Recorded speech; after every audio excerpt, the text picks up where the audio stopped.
Saludos cordiales, su pastor Danilo Toledo Muñoz, desde la región del Maule, séptima región de Chile. Ha llegado la hora de compartir el devocional, el pancito diario de vida que tanto bien hace a nuestras almas. Vamos a continuar con este tema de la doctrina de la santificación. La doctrina de la santificación. Hemos estado observando en este primer punto que ya analizamos en qué consiste esta doctrina y los beneficios que otorga. Podemos a todas luces observar que esta doctrina, y va a ser algo que vamos a redondear el día de hoy, principalmente se establece a partir del nuevo nacimiento. El nuevo nacimiento va a demarcar o va a delimitar todo lo que implica esta doctrina. Vale decir que la santificación, que es el proceso, demarca el nuevo estado del creyente, que es la santidad. La santidad va a demarcar este nuevo estado, al mismo tiempo esta nueva posición. Somos santos, pero debemos crecer en esa santidad. Pero todo el proceso que surge a través del suceso de la salvación que activa el nuevo nacimiento se denomina la santificación. Bien, el día de hoy vamos a observar lo siguiente con la ayuda de nuestro Dios. Vamos a hablar de esta nueva posición y de este nuevo estado, pero lo vamos a ver de una manera progresiva. ¿Qué significa esto? Que al que ha nacido de nuevo, ahora le va a venir un proceso de crecimiento. Por lo tanto, vamos a meditar bajo el título La santidad, nueva posición y nuevo estado de vida. Nueva posición y nuevo estado de vida. Vamos a la Biblia, por favor. Acompáñame a 2 Corintios, capítulo 5, versículo 17. 2 Corintios, capítulo 5, versículo 17. Búsquelo, doy contexto. En este capítulo 5 de 2 Corintios, principalmente el apóstol Pablo va a hablar de lo que él denomina el ministerio de la reconciliación. Vale decir, la obra de Jesucristo propiciando la paz entre el Dios Santo, que había sido ofendido por el pecado, y la criatura rebelde que caminaba a condenación. La obra de la cruz facilitó la reconciliación entre Dios y el hombre. Y pongo ese orden, porque jamás el hombre iba a buscar la reconciliación con Dios. Dios tuvo que ser propicio. Palabras sencillas, tuvo que él mismo determinar el mecanismo para que se produjese la reconciliación. Y el mecanismo fue la obra de la cruz, fundamentada en el sacrificio de su propio Hijo. Y el apóstol Pablo enfatiza que este ministerio de predicar la palabra ahora, su énfasis es llamar a la reconciliación. Decirle al hombre, ven a reconciliarte con tu Creador en base a la obra del Salvador. Pero resulta que el apóstol no va a decir que esta obra consumada en la vida del hombre va a propiciar que seamos nuevas criaturas. Bien, encontró, entonces vamos a dar lectura. 2 Corintios capítulo 5, versículo 17, dice de la siguiente manera, y voy a leer en el poderoso nombre del Señor Jesucristo, la palabra de nuestro Dios para comunión de Padre, Hijo y Espíritu Santo. De modo que si alguno está en Cristo, nueva criatura es. Las cosas viejas pasaron, he aquí todas son hechas nuevas. Amén. Vamos a desarrollar principalmente este texto y nos vamos a introducir a esta idea de que la salvación propiciada trajo un nuevo nacimiento, y este nuevo nacimiento va a demarcar todo el proceso llamado la santificación, en donde ahora el cristiano va a gozar de una nueva posición, un nuevo estado, donde va a tener la calidad de santo. Y vamos a observar que el Espíritu Santo va a producir un fruto que se llama la santidad en la vida del creyente. Y esta santidad es activa, no necesariamente pasiva. Y tiene también tres áreas muy bien definidas. Es posicional, es progresiva y es perfecta. El día de hoy vamos a hablar de esta idea de posición y progresión, y con la ayuda del Señor el día de mañana voy a redondear la idea de por qué también es perfecta, porque también tendrá una culminación. ¿Cuándo? Lo vamos a ver el día de mañana. Bien, analicemos el texto que he tomado como base. Cuando el apóstol dice de manera o de modo, en este caso aplica más el concepto de modo, porque pueden ser indistintamente las dos formas de expresión. Pero usemos lo que está tradicionalmente aquí. De modo. Esto es una condicionante o una condición. De modo. Ahora, ¿cuál es la condición? Que si alguno está en Cristo, y esa palabrita, esa preposición que viene después del adverbio de modo, la preposición en involucra salvación. Porque nadie que no esté en Cristo ha nacido de nuevo. El apóstol Pablo era muy experto y enfatizaba de manera muy sencilla pero clara, con alusiones de palabras que podemos denominar, y valga la redundancia, claves, lo que Cristo hacía a favor del salvado. En la carta a los Romanos, por ejemplo, sobre todo en el capítulo 8, usa la misma expresión. Comienza diciendo en Romanos 8, dice que no hay ninguna condenación para los que están en Cristo. En Cristo. Los que no viven según la carne, sino según el Espíritu. Palabras sencillas, todos los que viven en la carne son aquellos que tratan de justificarse a sí mismos. Y eso es insuficiente. Apuntando en ese sentido a la ley. La ley no fue para salvar, y entonces todos los que se basan en obras o sacrificios meramente humanos, desligados de la obra que Él realizó en su sacrificio perfecto, jamás podrán nacer de nuevo, jamás podrán ser salvos, jamás podrán disfrutar precisamente de este resultado de la salvación de manera directa, lo cual activa el proceso de la santificación y por ende no nos pone en la nueva posición de santos, ni en el nuevo estado de santos delante de Dios y de los hombres. Entonces, cuando aplica el concepto en, está hablando de gente salva. Estos que ahora ya no dependen de las obras propias, sino que dependen del Espíritu. Vale decir, la gracia de salvación y el Espíritu incorporado para reproducir el carácter de Cristo en nosotros. Entonces, cuando dice de modo que si alguno está en Cristo, está hablando de que hay una condición para ser salvos, para ser justificados, para ser perdonados, para poder ser partícipes en vida de la vida eterna que a futuro la gozaremos en plenitud.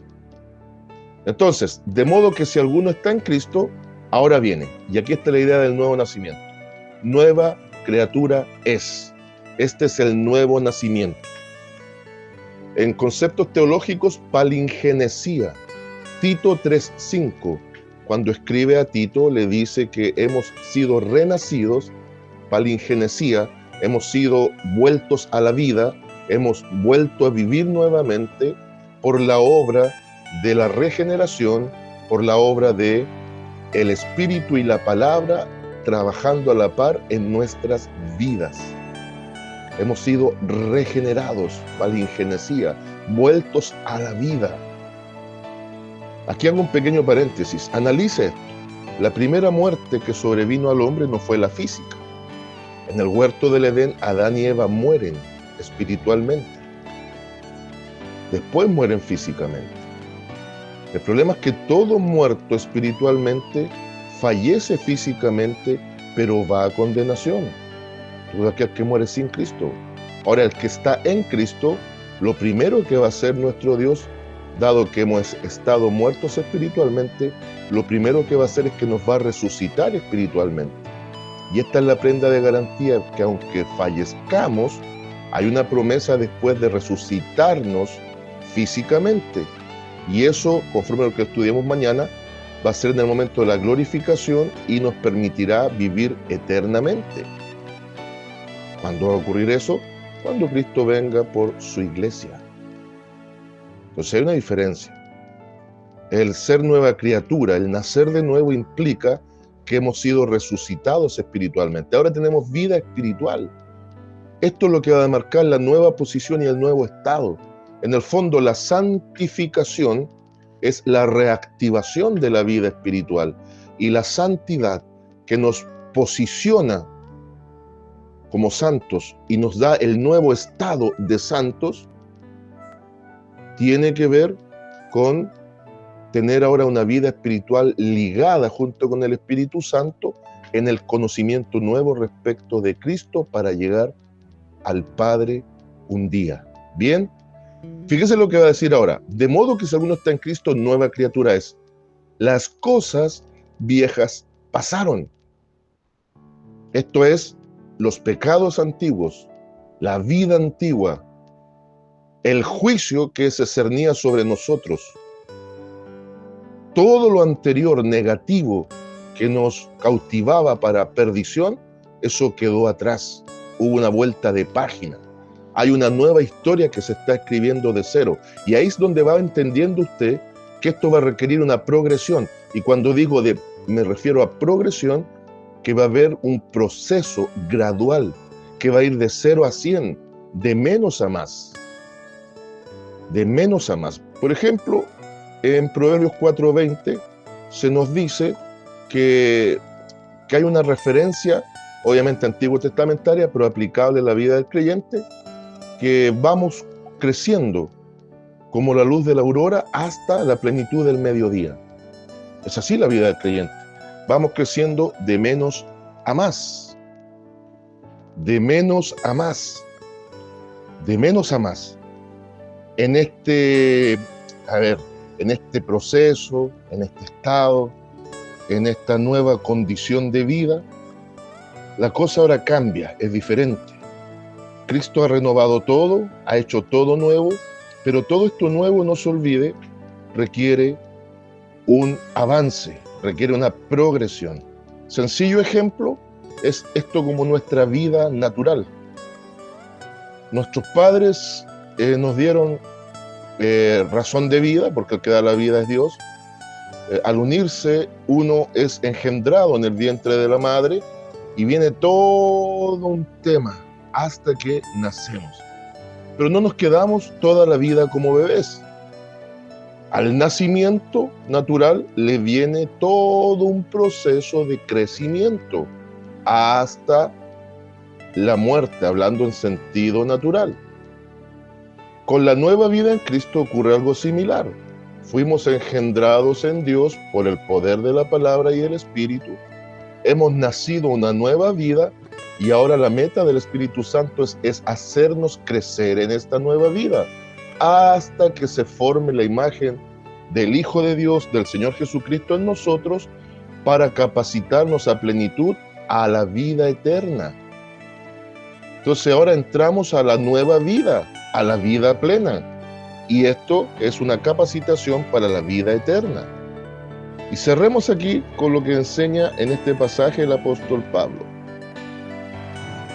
Nueva criatura es, las cosas viejas pasaron, he aquí todas son hechas nuevas. Yo quiero que usted observe que otra de las claves de palabras que usa el apóstol Pablo en muchas de sus cartas, aparte de el adverbio condicional de modo, de manera, la preposición también que nos compenetra en esta nueva vida estar en Cristo, también usa lo absoluto, todo o nada. Y aquí está diciendo, aquí todas las cosas son hechas nuevas. Estamos en novedad de vida. Y si a usted le queda alguna duda, mire lo que dice el versículo 18. Y todo esto proviene de Dios, quien nos reconcilió consigo mismo por Cristo. Bien, entonces ahora veamos un tema aquí fundamental. Estamos diciendo que este nuevo nacimiento va a propiciar estas dos cosas.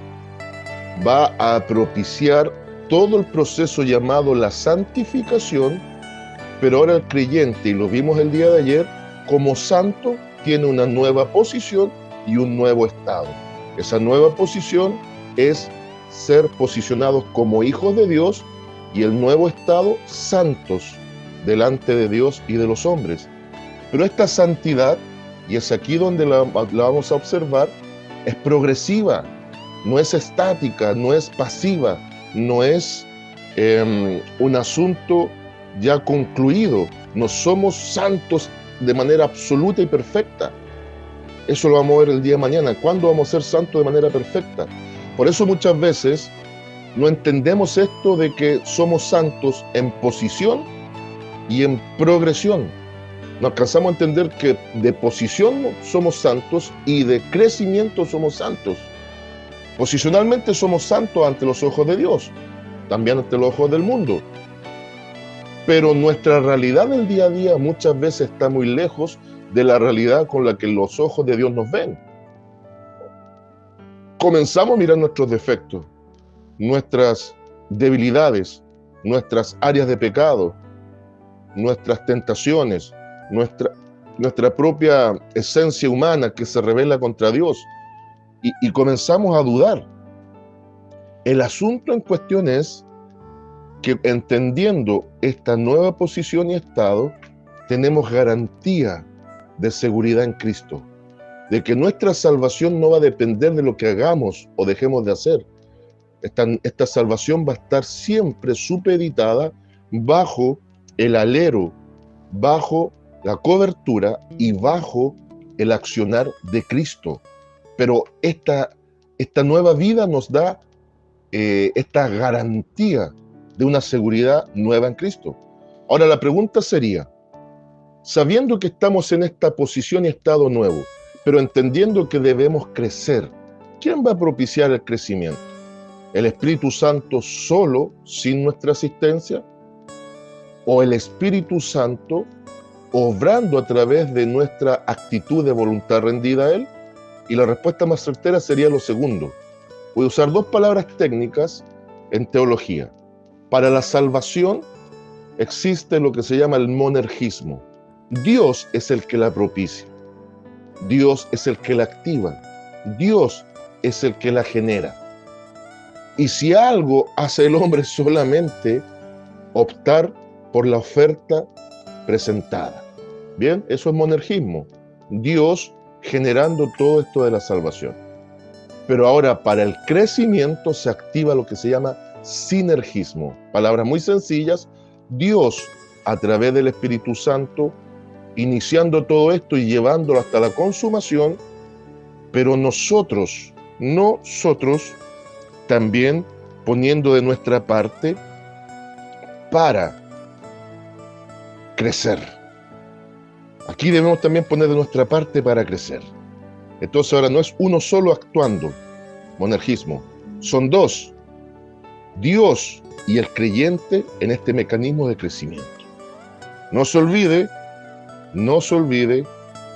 lo que también dice Filipenses 1:6. ¿Ah? Mire, fíjese lo que dice Filipenses 1:6 y lo vamos a ver para que se dé cuenta cómo también hay una idea de perfección, una idea de menos a más, una idea de llegar a una meta. El Espíritu Santo nos va a hacer llegar a una meta. Dios va a ser fiel para iniciar una obra. Dios va a ser fiel para concluir esa obra. Caso contrario, Dios sería un Dios mentiroso y sería un Dios que está totalmente despreocupado de los suyos. Imagínense Dios no nos asistiera. Imagínense que Dios no estuviera a nuestro favor. Imagínense que Dios nos hiciera nacer y dijera, bueno, arréglate como tú puedas. Creceríamos todos torcidos. Hasta los jardineros sabios muchas veces saben para que el árbol crezca derecho, tienen que ponerle ciertos puntales. Fíjense entonces lo que dice Filipenses 1:6. Escucha atentamente. Dice, estando persuadido de esto, que el que comenzó en vosotros la buena obra, la perfeccionará hasta el día de Jesucristo. Entonces, aquí hay una clave. Esto de ser perfeccionado habla de lo progresivo, habla de menos a más, habla del crecimiento. Pero note, aquí nos da la clave para el estudio de mañana. ¿Cuándo vamos a ser perfeccionados definitivamente? El día de Jesucristo. Vale decir, cuando Él venga o por nuestras vidas, individualmente, o cuando venga por la iglesia en el arrebatamiento, en lo colectivo. Ahondamos más. Fíjese lo que ahora va a decir Pablo en esta misma carta a los Filipenses, pero en el capítulo 2 y versículos 12 y 13. Filipenses 2, versículos 12 y 13. Por tanto, amados míos, como siempre habéis obedecido, no como en mi presencia solamente, sino mucho más ahora en mi ausencia, mucha atención aquí, ocupaos en vuestra salvación con temor y temblor, porque Dios es el que en vosotros produce así el querer como el hacer por su buena voluntad. Esto no es una preocupación, como algunos piensan, de perder la salvación. Aquí está hablando de una ocupación en esa salvación. ¿Y cuál es nuestra meta de ocupación en ser salvos? Crecer. Nos ocupamos, nos proyectamos, nos mentalizamos en crecer. Vale decir, ahora tenemos que vivir de acuerdo a la palabra de Dios. Tenemos que ir aprendiendo cuál es la voluntad de Dios y para eso es clave el estudio bíblico. Para eso es clave la disciplina de la comunicación con Dios a través de la oración. Para eso es clave también cada tanto buscar al Señor en ayuno, para apartarnos de la contaminación del mundo. Esos son los rudimentos básicos. Pero aquí si usted se fija, algunos toman equivocadamente este pasaje, el apóstol Pablo nunca está poniendo en entredicho la salvación, diciendo, oye, tú tienes que vivir con temor y temblor porque tú no sabes que eres salvo. Vive preocupado. Aquí no está diciendo eso. Está diciendo, eres salvo, ahora ocúpate. Ocúpate. Obviamente de manera reverente, ocúpate, actívate, proyéctate, mentalízate en crecer, en crecer. Ahora, ¿quién va a ayudarnos a crecer? Dios mismo. ¿Por qué? Porque Él será fiel en concretar la obra hasta la meta. Y en ese proceso, que es todo lo que conlleva la santificación y nuestra nueva calidad como santos en posición y estado, ahora nosotros vamos en pos de ese crecimiento, donde Dios mismo va a producir así el querer como el hacer, en esa buena voluntad perfecta y agradable. Bendito sea el nombre del Señor. Fíjese lo que ahora Pedro también nos va a decir al respecto. El apóstol Pedro también enseña esto de que es una santificación progresiva, va creciendo y también nos hace responsables a nosotros. Mire, voy a leer desde versículo 3, después que Pedro en su segunda carta, Pedro saluda, después desde el versículo 3 comienza diciendo esto: como todas las cosas que pertenecen a la vida y a la piedad, está hablando de la nueva vida, nos han sido dadas por su divino poder, mediante el conocimiento de aquel que nos llamó por su gloria y excelencia, por medio de las cuales nos ha dado preciosas y grandísimas promesas, para que por ellas llegaseis a ser participantes de la naturaleza divina, eso es el nuevo nacimiento, habiendo huido de la corrupción que hay en el mundo a causa de la concupiscencia. Aquí está hablando de la santificación. Mucha atención. Vosotros también, poniendo toda diligencia, esto involucra rapidez y acción, buena disposición, voluntad rendida. Por esto mismo, añadid, y aquí está la parte aditiva, tenemos que crecer, a añadir, tenemos que sumar cosas a nuestro favor. Añadid a vuestra fe virtud, a la virtud conocimiento, al conocimiento dominio propio, al dominio propio paciencia, a la paciencia piedad, a la piedad afecto fraternal y al afecto fraternal amor. ¿Para qué es necesario esto?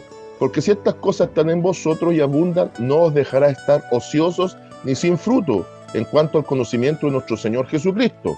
Fíjese, está hablando de un fruto. Bien, ahora veamos cómo el apóstol Pablo presenta este fruto que parte de estar muy verde a estar maduro. Y si estamos hablando del Espíritu Santo, el fruto que produce es la santidad. En Gálatas 5, el apóstol Pablo enseña esto. Gálatas capítulo 5, versículos 22 y 23. Por favor, nunca más diga los frutos. Es un fruto.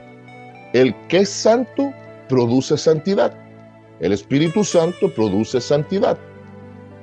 Ahora, este fruto nos capacita para obras que son frutos o evidencias de la santidad, que son cosas diferentes. Bien, Pedro nos decía que para que podamos estar dando fruto, pero Pablo ahora, el apóstol Pablo, nos va a decir que el Espíritu Santo lo va a propiciar, pero Pedro nos dice que debemos también activar para que sea propicio.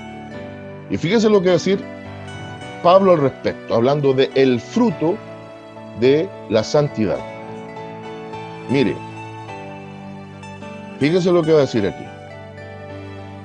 Gálatas capítulo 5, versículos 22 y 23. Mas el fruto del Espíritu es amor, gozo, paz, paciencia, benignidad, bondad, fe, mansedumbre, templanza. Estas son 9 características de un fruto llamado santidad, o son 9 cualidades del proceso que va de menos a más. Podemos decir que la parte más verde es el amor y la parte madura del fruto va a terminar siendo, en este caso, la templanza o el dominio propio. A la salvación lo primero que le viene es el amor y por consiguiente el gozo, pero no inmediatamente nosotros estamos templados o formados definitivamente. Aquí está la idea de la progresión, de la parte progresiva de la santificación. Entonces, note, repito, más el fruto del Espíritu es amor, gozo, paz, paciencia, benignidad, bondad, fe, mansedumbre, templanza. Y mire cómo cierra, contra tales cosas no hay ley. ¿Ah?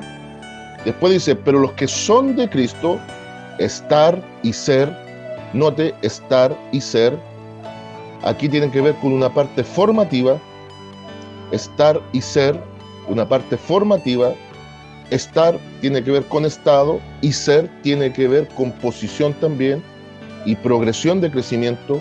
Los que son de Cristo han crucificado la carne con sus pasiones y deseos. Si vivimos por el Espíritu, note, andemos también por el Espíritu. Entonces, aquí está la idea de que en la parte progresiva de la santidad, el Espíritu Santo nos va a llevar a estas metas, pero nosotros también tenemos que disponernos. ¿Bien? Y quiero cerrar con algunos versículos para la concreción de ciertas ideas. Mire, vamos cerrando con 1 Corintios 6, 9 al 10. 1 Corintios 6, 9 al 10. ¿Qué nos va a decir Pablo aquí? Aquí hay una cuestión de peso. ¿Estamos o no estamos? ¿Somos o no somos? ¿De qué grupo somos? Va a haber gente que nunca van a nacer de nuevo y lamentablemente no van a tener parte. 1 Corintios capítulo 1, capítulo 6, versículos 9 al 10. Repito, 1 Corintios capítulo 6, versículos 9 al 10. No erréis, ni los fornicarios, ni los idólatras, ni los adúlteros, ni los afeminados, ni los que se echan con varones, ni los ladrones, ni los avaros, ni los borrachos, ni los maldicientes, ni los estafadores heredarán el reino de Dios. Eso lo tenemos claro. Pero note, ¿cómo hace la diferencia de los que ahora estamos en esta nueva vida hacia un crecimiento pleno? Y esto erais algunos, mas ya habéis sido lavados, ya habéis sido santificados, ya habéis sido justificados, en el nombre del Señor Jesús y por el Espíritu de nuestro Dios. Ahí está. ¿Se fija la gran diferencia? Es una diferencia sustancial. Bien. Vamos ahora a 2 Corintios capítulo 7, versículo 1. Y aquí ya vamos cerrando. 2 Corintios capítulo 7, versículo 1. El apóstol Pablo tenía las cosas muy claras y se las transmitía de una manera sencilla a las iglesias. Que Dios nos ayude siempre para estas doctrinas un poco complejas a veces en su desarrollo, poder entenderlas en su simpleza. 2 Corintios capítulo 7, versículo 1. Así que, amados, puesto que tenemos tales promesas, ¿se recuerda lo que decía Pedro? Grandísimas promesas. Limpiémonos. ¿Cómo es esto? Limpiémonos. El Espíritu Santo y nosotros trabajamos a la par para crecer. Progresión, progresiva. Nueva posición, ahora le viene crecimiento. Limpiémonos de toda contaminación de carne y de espíritu, perfeccionando la santidad en el temor de Dios. ¿Qué decía anteriormente Pablo cuando escribía también a los filipenses? Ocupaos en vuestra salvación con temor y temblor. Crezcan en reverencia también, en conocimiento, en relación con Dios. ¿Se recuerda ayer? No hay relación con Dios si no hay santidad de por medio. Y finalmente vamos a 1 de Juan 3:15. Primera carta de Juan, 1 de Juan 3:15. ¿Qué nos va a decir el apóstol Juan en esta sección? 1 de Juan capítulo 3, versículo 15. Todo aquel que aborrece a su hermano es homicida, y sabéis que ningún homicida tiene vida eterna permanente en él. Pero mira ahora, en esto hemos conocido, avanzamos al 16, en esto hemos conocido el amor, en que Él puso su vida por nosotros, también nosotros debemos poner nuestra vida por los hermanos. También ponemos nuestra vida por los hermanos. Entonces, aquí, ¿qué está planteando Juan? Juan aquí está planteando un crecimiento en el amor. Un crecimiento en el amor. Para que se entienda mejor, leamos incluso al versículo 14, se entiende mucho mejor. Mire, nosotros sabemos que hemos pasado de muerte a vida, en que amamos a los hermanos. El que no ama a su hermano permanece en muerte. Es decir, Juan va a plantear la idea de un crecimiento en santidad en la medida que nuestro amor también va siendo perfeccionado. Todo indica que al nacer de nuevo le sobreviene un proceso de crecimiento. Y todo ese proceso se denomina santificación, que va de menos a más. Y nosotros gozamos de un nuevo estado y de una nueva posición. Dígame si en Cristo no hay garantías hermosas de salvación y de vida eterna. Amén. Saludos de paz, amor y bendición desde Longaví a cada uno de ustedes.